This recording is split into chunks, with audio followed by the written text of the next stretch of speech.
নমস্কার বন্ধুরা, টেস্টে ভরপুর ঝুমার রান্নাঘরে সবাইকে অনেক অনেক ভালোবাসা।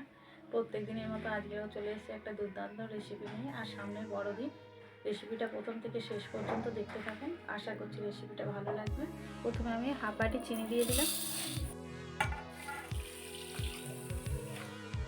ওই একই বাটি মেপে হাফ বাটি দিয়ে দেবো সাদা তেল।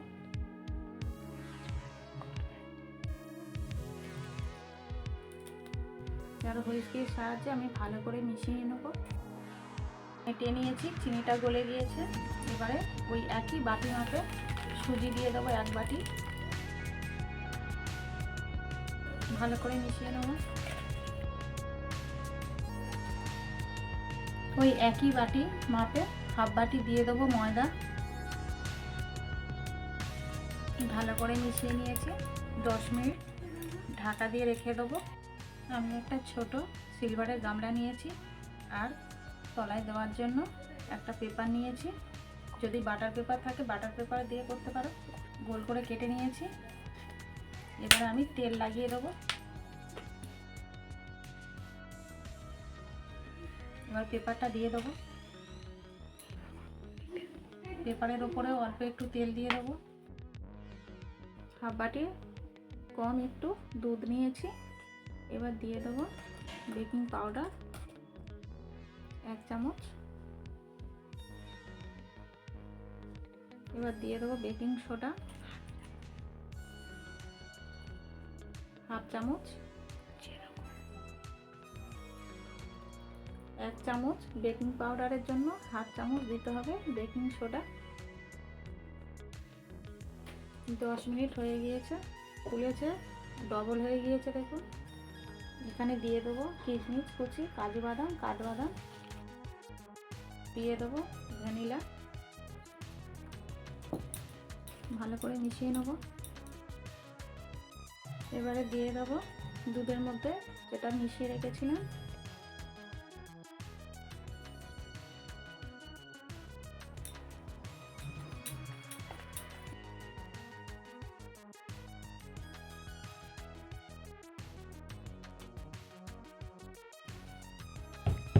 ভালো করে ঠুকে দেবো, ভেতরের বায়ুটাকে বের করে দেবো।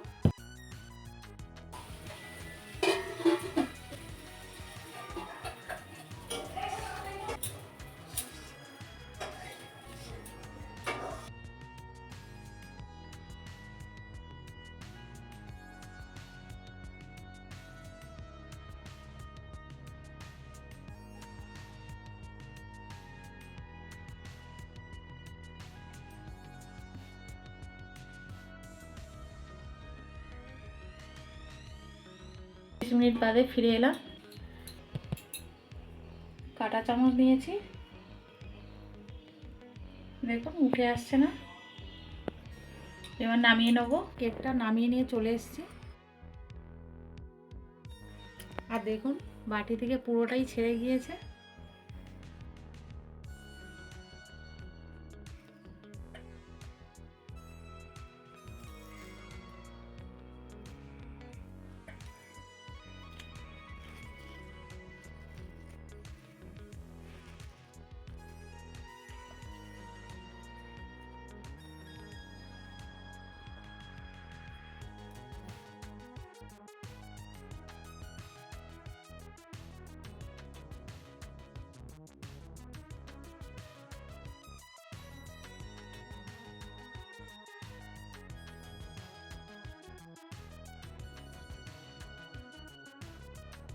চলে এসেছে। আর উপরটা দেখুন কতটা সুন্দর।